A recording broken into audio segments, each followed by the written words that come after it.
सीमांत जिलों के सभी नागरिकों का धन्यवाद देना चाहूँगा।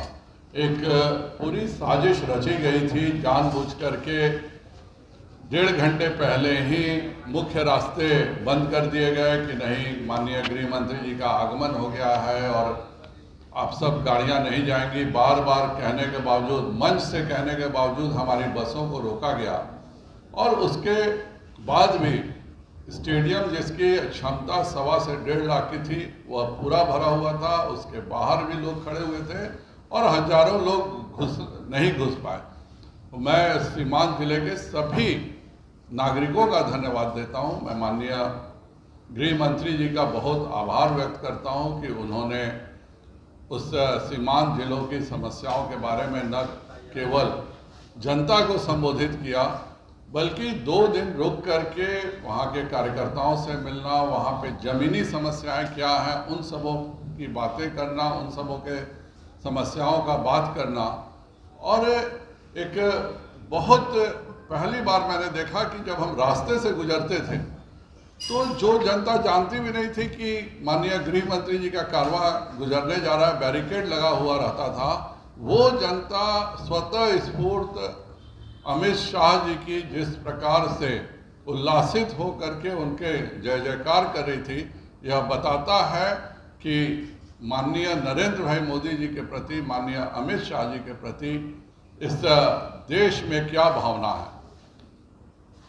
यह जरूर हमारे विरोधियों को उम्मीद थी कि वह अपने हिसाब से बोलेंगे, उनके हिसाब से बोलेंगे, लेकिन माननीय गृह मंत्री जी ने जो जनता को संदेश दिया है वह उससे जरूर इन लोगों को गड़बड़ी लग रही है।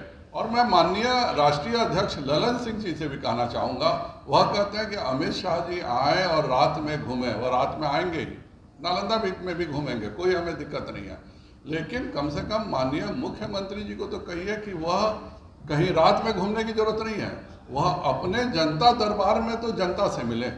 उनके जनता दरबार में 1 महीने पहले प्रश्न तय होते हैं, पहले आप मीडिया में प्रश्न भेजिए, फिर अगर वह प्रश्न पसंद आएगा तो एक अफसर आपसे मिलेगा, एक अफसर आपको बाकायदा बस से ले करके आएगा और यहाँ पर आकर के जनता दरबार में वह प्रश्न पूछेगा जिसके बारे में 1 महीना पहले से पूरे उनके सरकारी महकमे को पता है। तब नीतीश जी बोलेंगे अच्छा ऐसा हो गया है, देखिए तो कहाँ है प्रधान सचिव जी। और उसके बाद एक पूरे जिसको कहते हैं साक्षात नाटक कंपनी चलती है और नाटक कंपनी के बाद समाप्त हो जाता है। मैं नीतीश कुमार जी को चैलेंज करता हूं कि आप कम से कम 10 व्यक्तियों से तो मिलिए जो जनता दरबार में बाहर आपके लिए खड़े रहते हैं। बिहार का कोई ऐसा मंत्री नहीं है जो आज भी और एनडीए के समय में भी जो जनता से मिलने में डरता हो। नीतीश कुमार जी को ऐसा क्या डर है और यह ललन जी को उनका भय दूर करना चाहिए कि वह जनता दरबार भी लगाते हैं और प्रायोजित जनता दरबार लगाते हैं। पहले नीतीश कुमार जी जनता से, बिहार के मुख्यमंत्री हैं, बिहार के जनता से मिलना सीख लें और जनता से मिलना शुरू कर दें। गृह मंत्री जी तो आएंगे ही और आएंगे ही नहीं, नालंदा भी जाएंगे और नालंदा से भी इस बार हर हालत में भारतीय जनता पार्टी का ही सांसद जीतेगा। यह पूरे बिहार की जन आकांक्षा है, यह पूरे देश की जन आकांक्षा है कि हम 24 प्रधानमंत्रियों को सौंप नहीं सकते हैं। एक ही प्रधान सेवक नरेंद्र मोदी को 2024 में प्रधानमंत्री बनाया जाएगा और जो आज 24 इकट्ठे हैं, 24 में जो 20 हैं उनको तो कोई आज उनकी प्रासंगिकता भी समाप्त हो गई है। इस तरह के लोगों को से इकट्ठा करने से कोई अंतर नहीं पड़ता है। मैं माननीय गृह मंत्री जी का आभार व्यक्त करता हूं। ललन जी जहां बुलाएंगे वहां पे हम उनका कार्यक्रम करेंगे, जहां उनकी इच्छा हो वहीं कह दें कि यही कार्यक्रम करें। और ललन जी अपना भी गद्दी बचाने की चिंता करें, बिना भाजपा के 1 लाख से ज्यादा मतों से हारे थे, उनको याद रहना चाहिए भाजपा अपने कार्य के बदौलत, माननीय प्रधानमंत्री जी के कार्यों के बदौलत 1,55,000 करोड़ रुपए का हिसाब मंच से माननीय अमित शाह जी ने दिया है। मैं माननीय मुख्यमंत्री जी को कहता हूं कि छोड़ दीजिए उतना का चक्कर, आप कम से कम 10,000 करोड़ रुपए का हिसाब दे दीजिए जो विशुद्ध बिहार सरकार के पैसे से योजना बनी हो, जिसमें केंद्र का कोई राज्यांश नहीं हो। केंद्र को अगर 58% रहता है, उसमें विदेश से लेकर के, गृह से लेकर के, रक्षा तक के खर्चे उठाने पड़ते हैं, उसके बाद भी हम 1,55,000 करोड़ का हिसाब दे रहे हैं। आपको भी तो 42% राशि मिलती है, उस 42% का हिसाब दीजिए। और मैं पत्रकार बंधुओं से कहूँगा कि जरूर एक बार इस कमरे को दिखाएं। हर जगह माननीय प्रधानमंत्री मोदी जी ने क्या क्या कार्य किया है, उसको बकायदा हम प्रदर्शनी कर रहे हैं, आम जनता को बुला रहे हैं कि देखिए माननीय प्रधानमंत्री जी ने ये काम किए हैं, इसलिए आप वोट दीजिए, हमारे साथ रहिए। एक बार नीतीश जी भी तो अपने कार्यों का बखान करें। हर केंद्र की योजना को अपने नाम पे कर लेना, कभी जननी सुरक्षा योजना को, कभी हमारे केंद्र से मिले पैसों को, उसी योजना को अपना बताने का काम करते हैं। उन्हें जरूर बताना चाहिए। और उनको उद्योग के बारे में इतनी शून्य जानकारी है, मैं आश्चर्य कर गया। मैं एक अखबार में पढ़ रहा था कि मुजफ्फरपुर में कल एक एथेनॉल प्लांट में गए, वहाँ कहते हैं कि 5,000 लोगों को नौकरियां मिलेंगी इस एथेनॉल प्लांट से। उनको इतना भी नहीं पता है कि एथेनॉल प्लांट की पॉलिसी केंद्र सरकार लाई है। एक एथेनॉल प्लांट में 50 से 100 लोगों को नौकरियां मिलेंगी।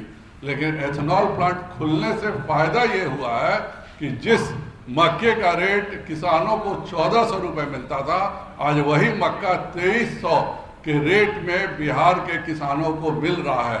एथेनॉल प्लांट लगाने का मुख्य उद्देश्य यह है कि किसानों को लाभ हो, किसान अपनी आमदनी ज्यादा कमाए। 1,400 के बदले आज 2,300 किसानों को मिले। लेकिन मुख्यमंत्री जी को उद्योगों के बारे में, चूंकि 2020 तक उनके पास उद्योग था, एक बड़ा उद्योग नहीं लगा सके। वह जब भाजपा के पास उद्योग मंत्रालय आया तब हमने एथेनॉल पॉलिसी बनाई।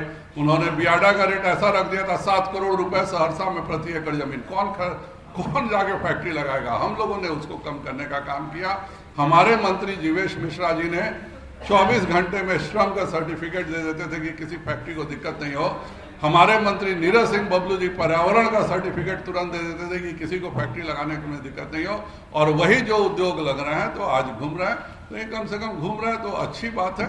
लेकिन अपनी कुछ कार्यक्रमों के बारे में बताएं। यह तो बताएं कि चंद्रशेखर राव को आप लेके आए, इतना कुर्ता खींचा, वह भी आदमी बिहार में पूरा 1 पेज का प्रचार करके चला गया कि तेलंगाना सरकार ने ये योजनाएं चलाई हैं।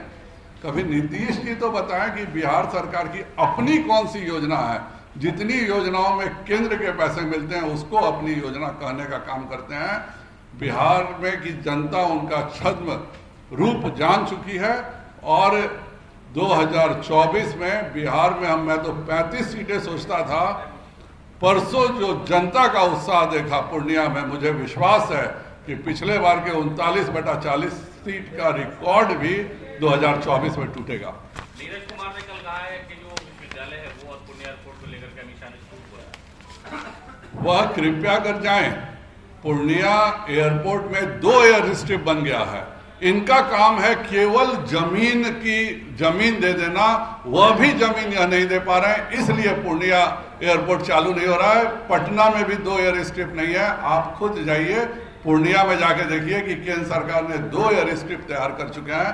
वह जो चीज नहीं किए हैं, आज भी वह जमीन नहीं दी है, आज भी एयरपोर्ट अथॉरिटी को नहीं दे रहे हैं। और रक्सौल में तो विधानसभा में उन्होंने झूठ बोला। रक्सौल एयरपोर्ट पर 4 बार एयरपोर्ट अथॉरिटी ने किया है। और इसी मार्च में उन्होंने विधानसभा में, उसके मुखिया स्वयं नीतीश कुमार होते हैं, वह कहते हैं इस वित्तीय वर्ष में कोई अनुशंसा मुझे नहीं आई है। इतना बड़ा झूठ जिस विभाग का मंत्री स्वयं नीतीश कुमार हो वह झूठ बोलता है। उसके बाद 4 बार एयरपोर्ट अथॉरिटी ने लिखा कि आप हमें जमीन दीजिए जिससे कि हमारा जो 250 करोड़ प्रधानमंत्री पैकेज है वह हम दे सकें। तो इन्होंने उसका बहाना कर लिया कि इस वित्तीय वर्ष में नहीं आए। वित्तीय वर्ष से कई एयरपोर्ट चलता है। अगर आपको 1 साल पहले आई है तो 1 साल पहले का मानिए। तो नीतीश जी केवल झूठ बोल रहे हैं। और मेरा बिहार की जनता अच्छे से समझ रही है। मैंने जो रिस्पांस देखा सीमांत क्षेत्र में गृह मंत्री अमित शाह जी का, वह 2019 से भी ज्यादा अभूतपूर्व था।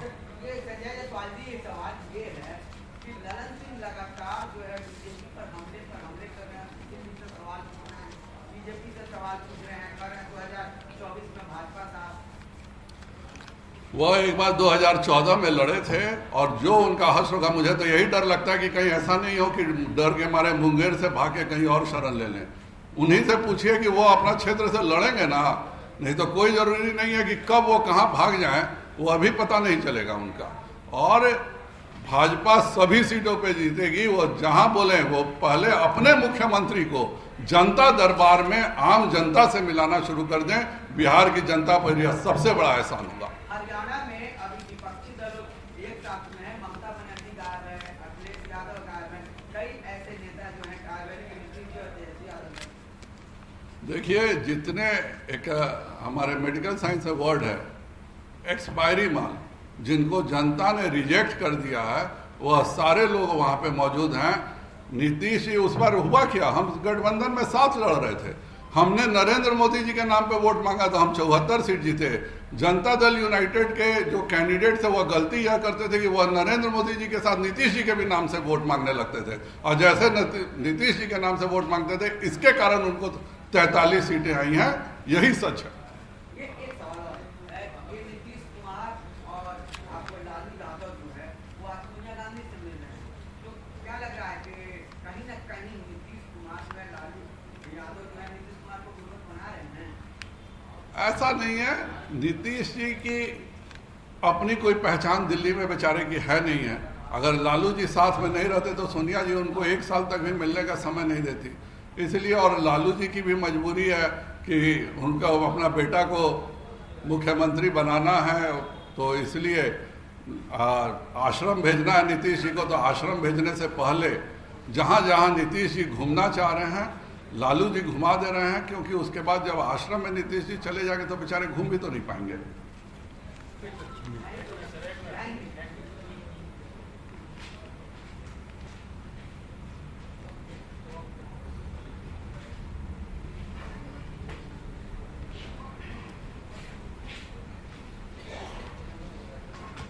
कल के जनता दरबार में जरूर पूछिएगा कि आपने प्रश्न, आप कल ही आए हैं कि आप महीना भर पहले से हैं? अच्छा, कल जनता दरबार भाग गए हैं? हाँ, अच्छा, 3 ही सोमवार को।